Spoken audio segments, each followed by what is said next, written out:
TRS అధ్యక్షురాలు Kalvakuntla Kavitha Secunderabad railway కోర్టుకు హాజరయ్యారు.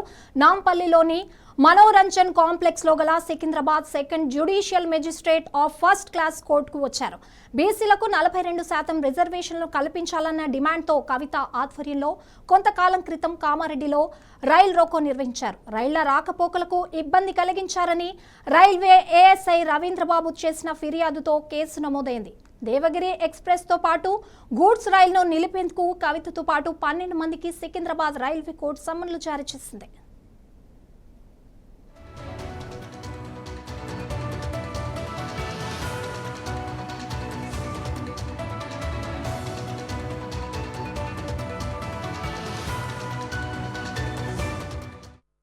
ఇవి ఇప్పటివరకున్న అప్డేట్స్. మరిన్ని అప్డేట్స్ కోసం చూస్తూనే ఉండండి 9+ న్యూస్.